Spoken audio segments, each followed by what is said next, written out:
Hello. Oh. Yeah, wait. Okay, now we're ready.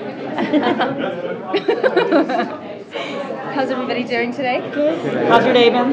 It's been pretty easy so far. Yeah. I had hair and makeup done, and then I had lunch, and yeah, it's been pretty. That sounds pretty awesome. Pretty cruisy. Yeah, So, that's good. I'm slightly envious right now. like I'm stuck in this room all day, but it's gonna be good. What can you tell us about the type of journey your character will be going on at the beginning of this season? I know you won't get that far into it. Well, Mira is a newly freed slave, and I think right now her biggest journey is trying to figure out what that means. So figuring out who she is as a person. She's never had the opportunity to make choices. She's never been allowed to pick what she wants to eat, sleep where she wants to sleep, love who she wants to love. So I think that's her biggest thing. She's figuring out who she is in this world. How does she fit into this new world? In the rebel camp, what does she bring to the table? Also, another thing that's going on is because the gladiators, they're so self-sufficient. They know how to fight. They can protect themselves. They can make a shelter. They can make fires. They can do all this stuff. So pretty much all the men and women that are just house slaves are dependent upon these gladiators. So I think as a rebel camp, there's the decision of the gladiators: do they want to protect these people or do they just want to go off? And for the quote-unquote house slaves, how do we want to keep being protected by them, or do we want to find a way to make our own? So I think as a group, everybody's kind of going through the same journey that Mira is right now. It's just, what does it mean to be free? How do I survive out here? What does it mean to be free in this world, and what can I bring to the table? And how does that kind of friction translate into a relationship with Crixus? Because I would imagine that there's going to be some sort of push-pull dynamic of, Yes, well, I know Crixus is hell-bent to find Nadia. Right. So he's pretty much on his journey of, we're going to go. So I think there's also that decision of, well, do we try to help you? Do we support you? Or do we want to go off into our own thing? And, there is a lot of push and pull because everybody has their own agenda. If we have a leader, whose agenda do we follow? Right. So there is a lot of that, and there is a lot of strife within the rebel camp itself. So it's not this big happy family that's running off to go fight Romans or whatnot. Everybody's having their own journey and just trying to figure out, what do we want to do? What do I want to do? Now that I have the choice, what can I do? So, yeah. How would you describe Mira's romantic feelings? Spartacus. Oh, that girl loves Spartacus. She just loves him so much. I think with Spartacus, Mira's, she's pretty confident that she will never be a replacement for Sora. So she's not going in there saying, I want to replace her, I want you to forget about her, because one of the reasons why she fell so hard for Spartacus was that he loved his wife so much, and he was so dedicated to her. And even in death, his dedication to her and wanting to fight and become a rebel and get revenge, it makes him really attractive. It makes him stand out. So I don't think she's trying to replace her, but she wants to feel a little bit of that.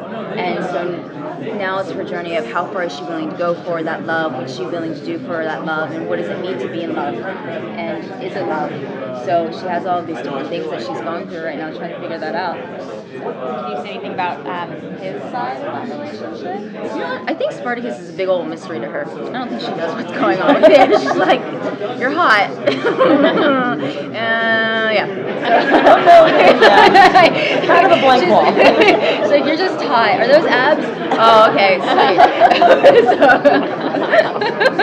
Were you photoshopped? Yeah. Is it spray tan?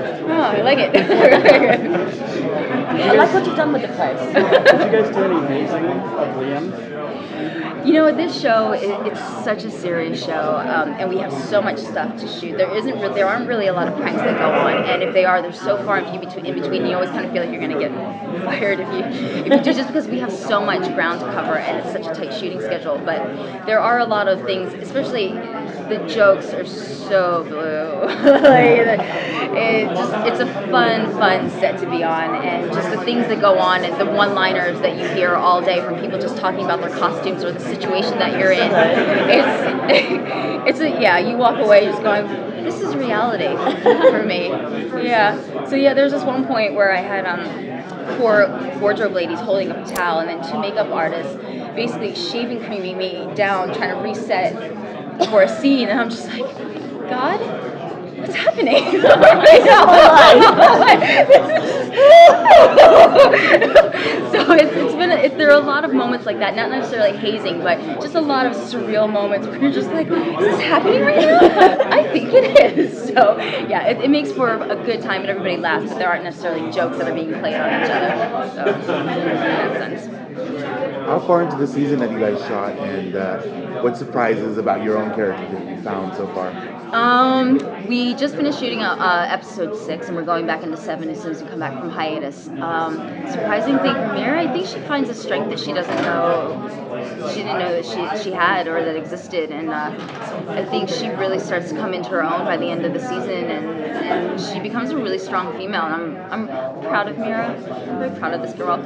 So yeah, I think that's about all I can say about that one. But yeah, she has a pretty big journey to go through, and I haven't seen the end of where it takes her, but I'm excited to see because I think it's good things for her. How far in advance do you get scripts? How much?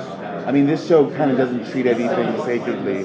So, I mean, how far in advance, and how much do you worry when you get that on your doorstep? Or we get it about maybe a week and a half, 2 weeks beforehand, and there's so many times where I open up the script and I read it, and I'm just like, Mira, what are you doing, girl? So there are a lot of moments, but I think one of the best things about being on the show, or actually any show, is that because you're not the writer, you can't protect your character the way that you would. Because if everybody had their choice, their character would be straight and narrow, they would do all the things, they'd be the hero, they would save the baby, put out the fire, do all these different things. But in the show, you get the script, and all of a sudden your character is veering left, and then suddenly veering right, and then going straight, and then going backwards. And as humans, that's what we do. But as artists, you want to protect your character. So it's just easier to just kind of give into the script, know that, take it into faith that the end product is going to be amazing, and just go on the journey and justify. So when all of a sudden you're going 180 the other direction, it's still justified because we do that on a daily basis anyway. So it's been a lot of fun reading where this girl's going. Whoa, girl. It's fun. And will she be, you mentioned kind of people learning, do you want to start to be our own protectors? Are we going to see her get a little more physical? Are you going to be doing more? Well, Mira is a very feisty character, and I wouldn't be surprised to see her get her hands dirty, so to speak. I think you'll see a lot of the female slaves this year, and just trying to figure out how to protect themselves, kind of the ways they get into doing it. But she's a pretty feisty girl, so I wouldn't be surprised if she gets a little down and dirty. Gladiator training for the house slave, saying, all right. Yeah. Here's a rock, and this is how you throw it. Yeah. Okay. All right. Were you guys, can you tell us a little bit about where you were shooting and what it was like to get away? What kind of settings y'all are in? And is it a lot of countryside?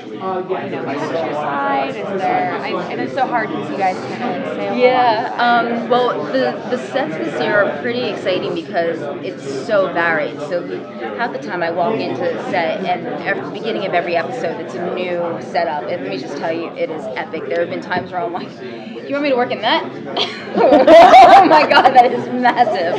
So you're not going to be disappointed. I can't give away really anything about that, but it's so varied, and we take you to so many different places, and just from what we work in, it's so epic that let alone you put in all the green screen and all the special effects and everything in post.